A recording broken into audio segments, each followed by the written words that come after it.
we're going to learn how musicians actually read music, which is by using landmarks and intervals instead of naming every note.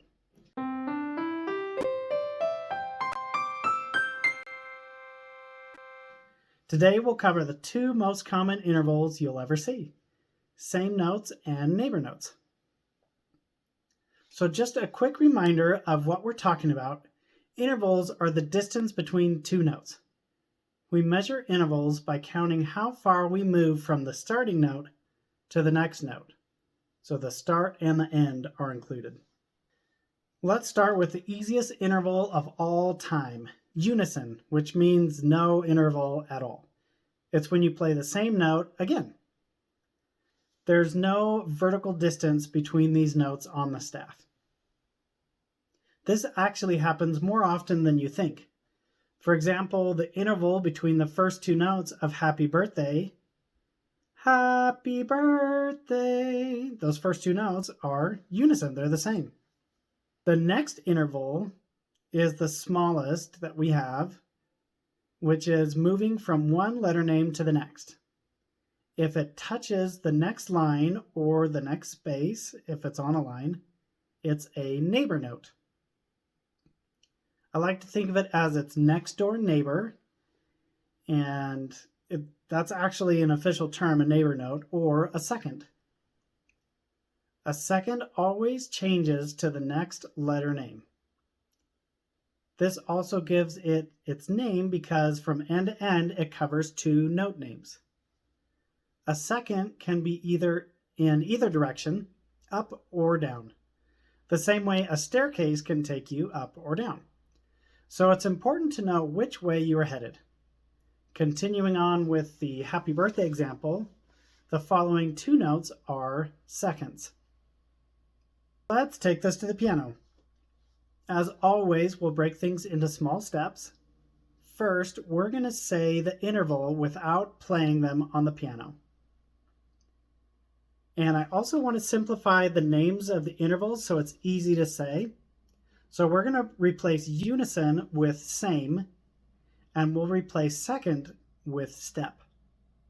When reading notes with intervals, the first step that you need to take is to identify where you're at using landmarks, so you have your starting note right.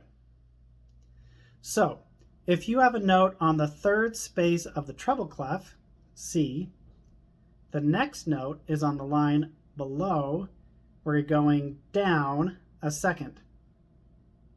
Remember, left on the staff is low or down on the keyboard, and up is right.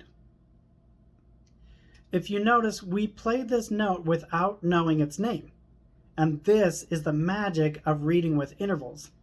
Your eyes see distance and direction, and your hands react without having to stop and think.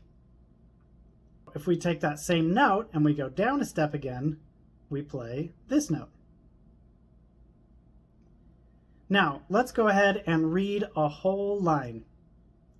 Remember, reading comes first, playing comes second.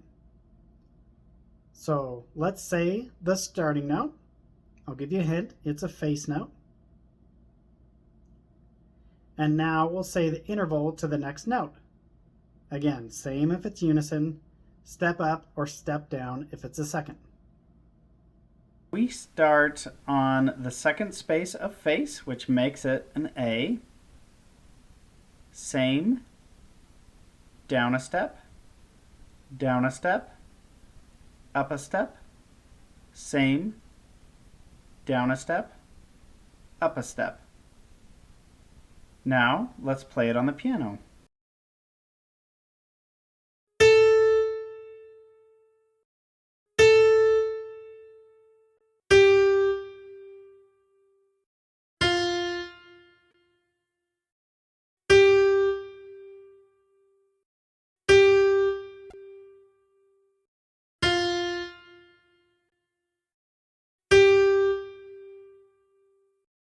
For some additional practice, I created a note rush set of flashcards with face and seconds.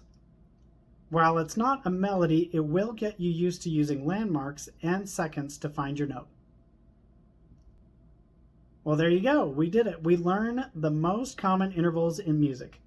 Most beginner melodies are built almost entirely from unisons and seconds, which means you already have the tools to read a huge amount of music. Next up, we'll get you some more practice so you're feeling really comfortable with seconds and expand you on from there. Thanks for joining.